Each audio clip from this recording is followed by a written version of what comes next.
Welcome to AzureABILITY, a podcast for everyone interested in the art and science of developing solutions for the Microsoft Azure platform. Each show brings insight from the folks who know Azure best, including the cloud solution architects who help Microsoft's leading clients devise the most innovative and interesting solutions on the planet, as well as the engineers and program managers who build Azure itself. Listen in and you'll be sure to speed your journey into the cloud. And now your host, Louis Berman. Hi there, this is Louis Berman, and welcome to another episode of AzureABILITY. I'm here with my guest for the day, Matthew Henderson, who's tell you all about himself, but he is, I don't know, a serverless god or leader or something. He's one of the guys who makes serverless happen at Microsoft. Well, you know, I'm going to go with God, if you don't mind. Well, when somebody asks, are you a god, you say yes, right? So Yes, absolutely. You're a senior program manager. That must mean there are junior program managers, right? And then program managers and group program managers and, director program managers. So for those of you who haven't listened to podcasts before, I'm Louis Berman. I am a cloud solutions architect at Microsoft, which means that I help, some of our bigger clients implement cool things in Azure. But as it turns out, I'm almost worthless without guys like Matthew. And is it Matthew or Matt, do you prefer? Either way. Yeah, so it is. We were making fun of my name before. I won't tell you the best way to make fun of it. So anyway, you live around here, but you're not from here, right? You're from Virginia? No. Yeah, grew up in Virginia and moved out here for the job. And so, love the Seattle area. It's How long have you been in the job? About 5 years now, a little over. Wow. So I find it very strange to move to places for a job, but it turns out that I live in Pennsylvania outside of Philadelphia because my wife had a job out there for work for Temple University, and I never stepped foot in Philadelphia, even though I lived in New York City and grew up there. So go figure, 90 miles away. So, but do you like it out here? Where do you live out Definitely. I'm in Capitol Hill, so downtown area. Just kind of a fun place to be. All the perks of city life. Come over to the east side to work. Yeah, can I just say, last time I was there, you have these little weird sort of I don't know if they're rotaries, where the roads where you have a little statue in the road, you go around and zigzag the thing. Yeah, those are definitely there, and we get the fun of those plus like a six-way intersection every once in a while. So, it's a good time. Yeah, well, at least I won't even go there. I should say nice things about Seattle, even though it's trying to kill us this week with an inch of snow, which in Seattle terms is pretty much glaciers. But we're here to talk about Azure Serverless. Mm-hmm. And what does that mean? What is serverless? How does it work? How do you approach it? And why would you want to do it? Yeah, sure. I think serverless is sort of an evolution of the platform as a service movement. Just in general, it's all about making sure that you own less and are able to be more productive. So I always like to start from what are customers actually getting with this? Time to market is a big one. People like to talk about how serverless is cheap, and they're normally talking about the bill that comes with using a serverless technology. That is great and all, but the amount of savings that you get from actually just getting a solution out the door faster and being able to iterate on it, make it better, and save all that time in R&D, that's really valuable. So I think, some of my favorite, customer quotes, I've had customers tell me, hey, I got 100-fold cost reduction on my bill. And that's super exciting. I've also had customers say that they took a solution that they had estimated 4 months of development time for and took it down to a week, which, I don't know, that's pretty valuable too. So I think in general, there's a lot of savings had with it. It's also just a really interesting way of approaching things. A lot of serverless solutions are going to be event-based. And just from how you start writing your app to work with that, I think that's an interesting challenge, but it also allows you to kind of break things apart and, simplify things a bit. That's great. I personally love serverless, right? It is, or more correctly, I'm completely bemused how I used to program before serverless existed. Do you have this sensation? It's not new in a sense. It's just more accessible. But it's like I can't program non-serverlessly any longer. I feel stupid about it. I feel the same way sometimes. Yeah, I don't know. I had some experience maybe doing some web application development in the past. I don't think I can do it anymore. That said, there is definitely a time and place for, the more traditional paths and, even some lower level abstractions. But I always start with serverless because worst case, you find out it doesn't work really fast and then you just move on down the stack to the next thing. So I don't know about serverless. I'm some new dude. How do I even approach it? How do I learn about it? What do I put my hands on? That's a great question. I think the first thing we always say with serverless is don't worry, there's still servers behind the scenes doing things for you. We don't just have an empty warehouse and call it a data center. But point is that you don't have to worry about it.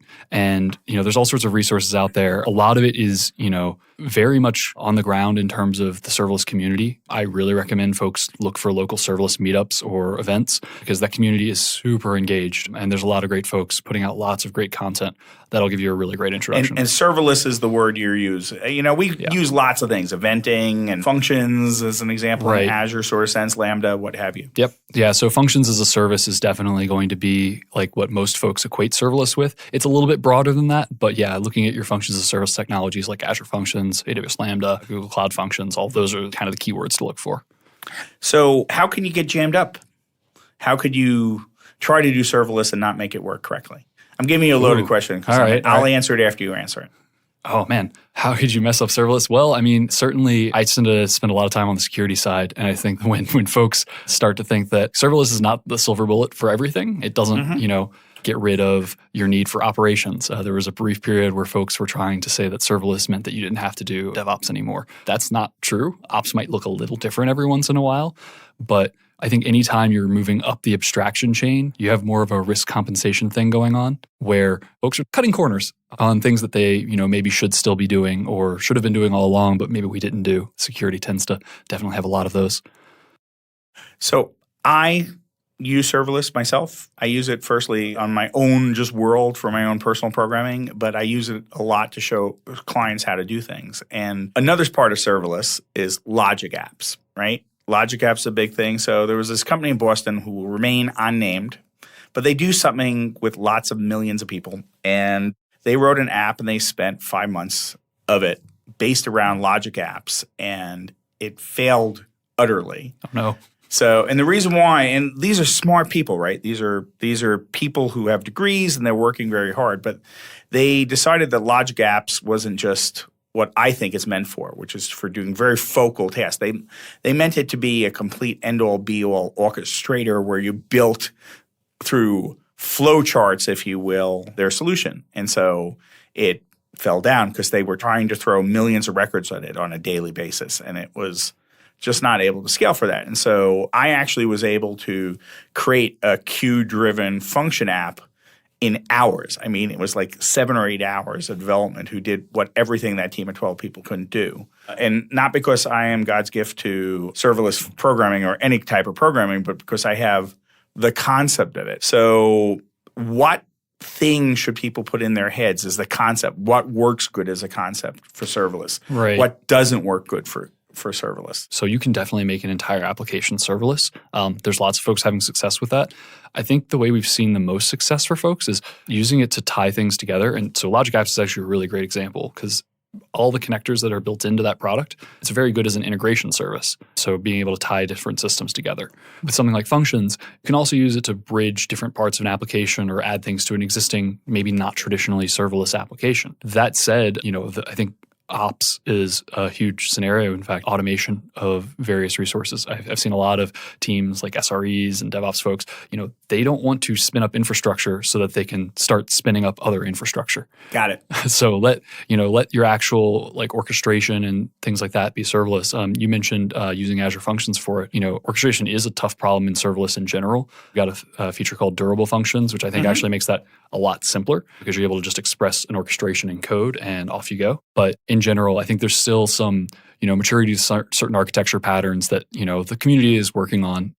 There was a brief period where, every serverless function seemed to have queues going between each other and things like that.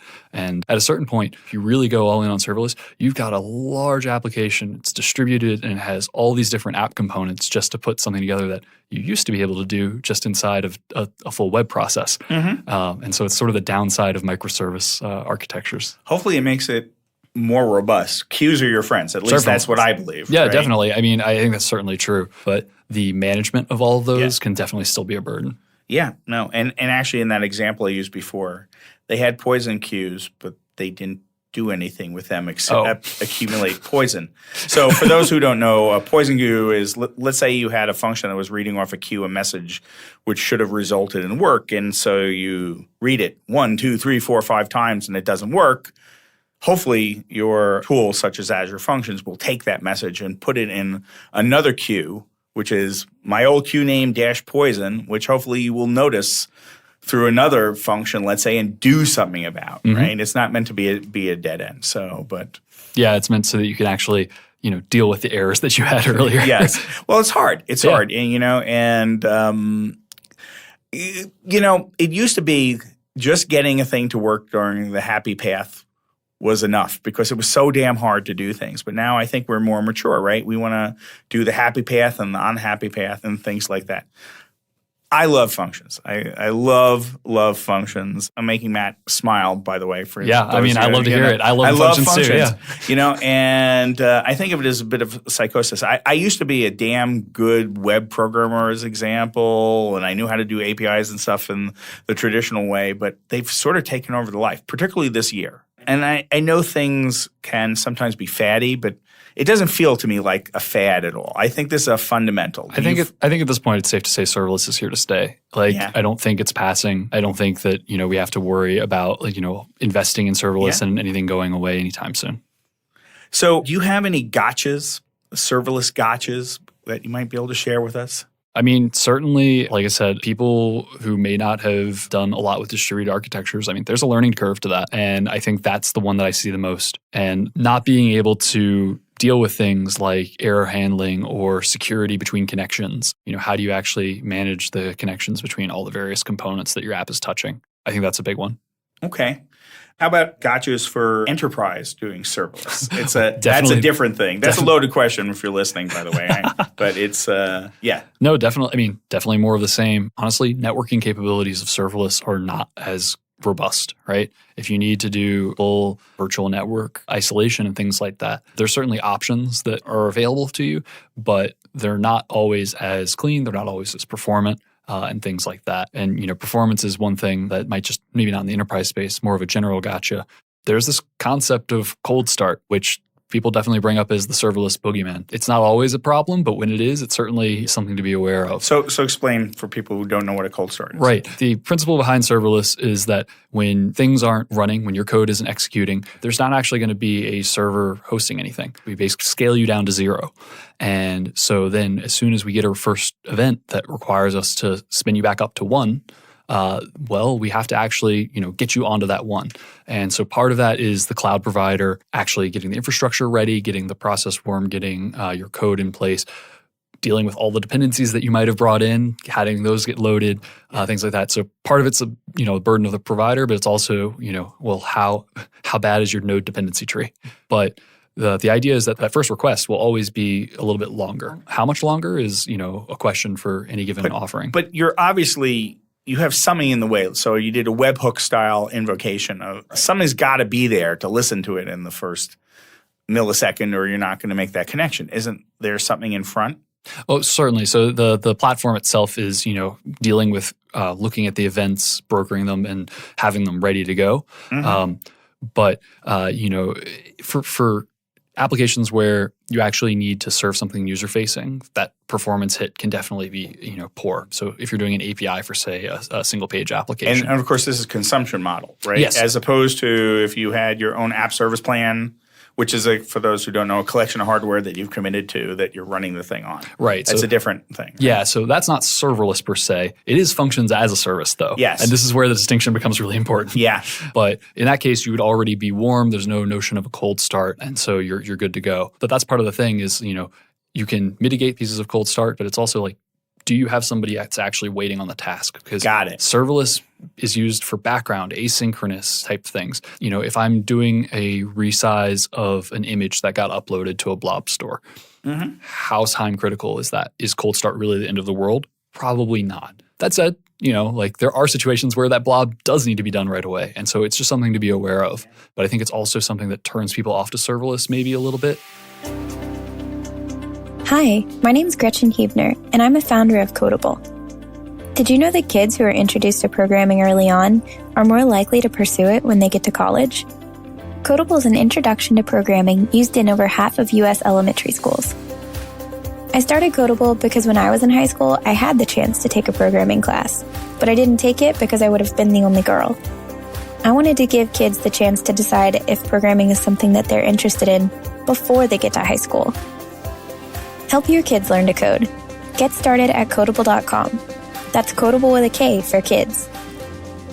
When I think serverless, I think programming models more than operation models. So the thing that's serverless for me is, blob trigger or queue trigger or timer trigger. It is these are basically ways that you hook in asynchronous stuff into an Azure function or a logic app invocation, right? So are you saying for a logic app is the actual connector also not hot? Is it the same deal, or is it? I don't know 100%. I believe that they also would potentially have a cold start penalty, but I honestly don't know their architecture well enough to comment on it. Okay.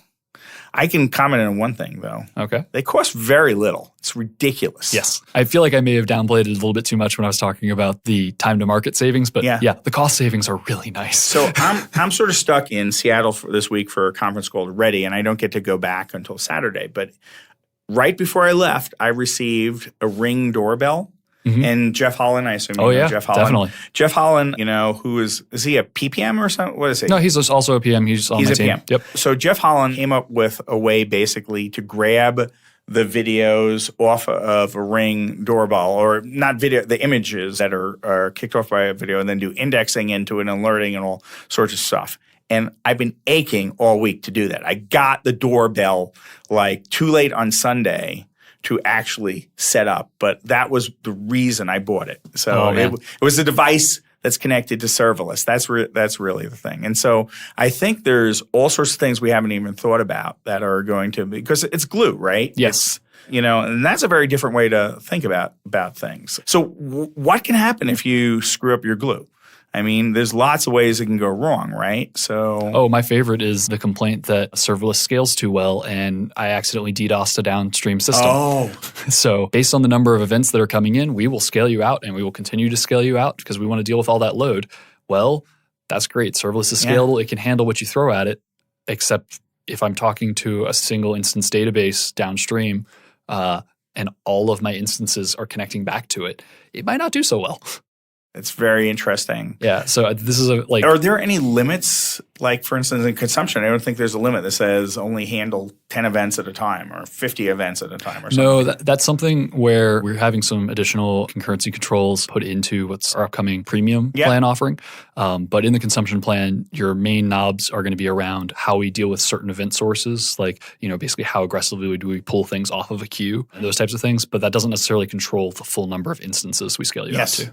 Yes. Can I give you some client feedback, by the way, about that? This is fresh from a really big client who loves functions, but instead of in the host.json file where you set, basically the next timeout is next visibility time. Is that what it is? That sounds right. Yeah.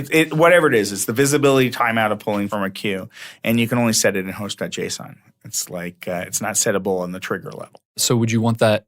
Oh, you want it on a per trigger basis? because there's different. This queue we want to run fast. That queue we want to run slow. Doing big wavy things with my hands. Try to imagine it. I'm really explaining it really well. No, I think that makes sense though. I think we definitely, there's sort of a philosophy around the Azure functions where the app is sort of the unit of shared configuration and code. And actually, if you want to talk about Azure specific gotchas, I feel like because you can put multiple functions together, I think folks tend to overdo that. And this gets back to, how do you deal with permissions or how do you do different queues? So I think traditionally our answer would have been, well, if you split it across two function apps, you can have two different sets of queue config. But that's not always feasible. And so well noted. Yeah. I think that that is a good piece of feedback to take.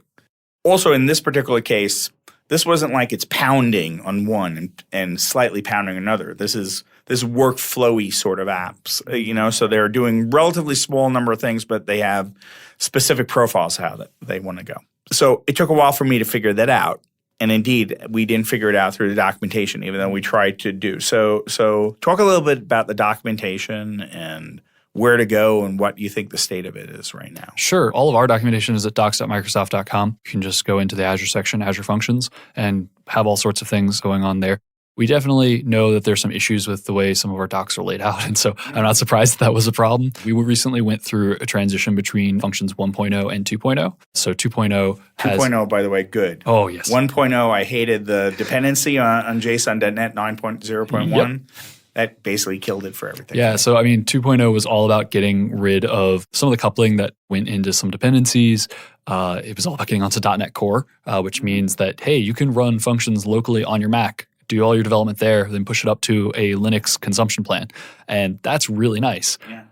It enables us to bring in languages like Python in, full support. So 2.0 is a big deal, but I think you can see across our docs places where things are inconsistent. Yes, we have work to do. The good news for anybody listening out there, if you really want to start making contributions right away, the docs are open source. And so we love pull requests. That's good. But that's good. That's also true of... And indeed, I did not give you this problem I had. I have not given you a request for it yet because of the whole ready timing. Of course. But people, I guess, should... Even just file an issue. It's built into the actual doc page itself. We've got a place for you to just file it, and we'll go ahead and get somebody on that right away. So that's easy. And I should actually mention Azure Functions itself is pretty much completely open source. Our SDK is all on GitHub. All of our repos for our extensions are on GitHub. And so we've got a lot of nice things going. I mentioned Durable Functions earlier. That's got a great community building around it. So we love that fact about our product is that we're kind of just Durable Functions rock. And for those who don't know, it's like you can have these. Well, my favorite ones are fan out, fan in, right? So you have one job that you split out to thousands of jobs, and then you do let's say an aggregation at the end, or you build a file at the end. Yeah, fanning out is easy in serverless in general. Fanning back in, that's the tough part, and just being able to write a single line with the task.winAll, it's perfect. And by the way, you can do it even though instances of functions will crash and resume. Yes. So it's very cool. The durable part of durable is very important. Yes. So tell me a little bit about DevOps. I'll start with the caveat that I've already gotten in trouble with Functions because Functions has an emulator on, it's not really the emulator, it's the same runner with a slightly different invocation, right? You probably kick it off with a slightly different command line saying this is on the local machine versus in the cloud. And I've had complaints already. Why don't we have this for fill in any other Azure thing?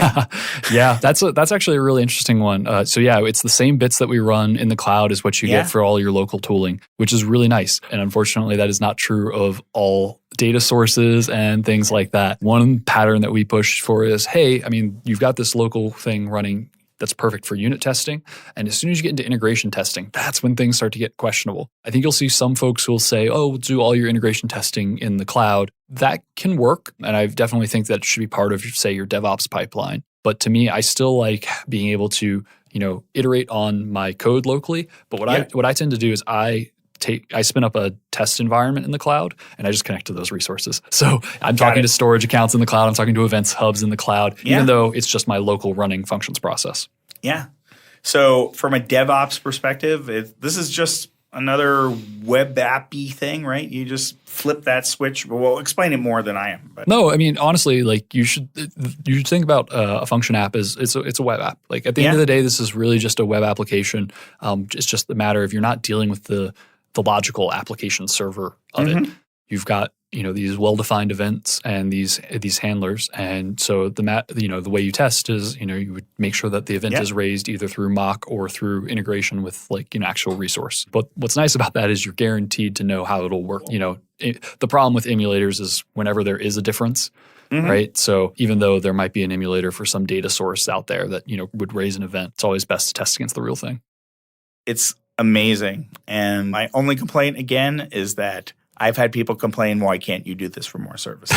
It's absurd. But been talking for a little bit, so let's start wrapping this up. So are there things coming down the line that have been announced publicly that people might be interested in? Certainly, when we announced Functions 2.0, we promised a lot of things that were coming down the line, and we're going to be delivering on a lot of those really shortly.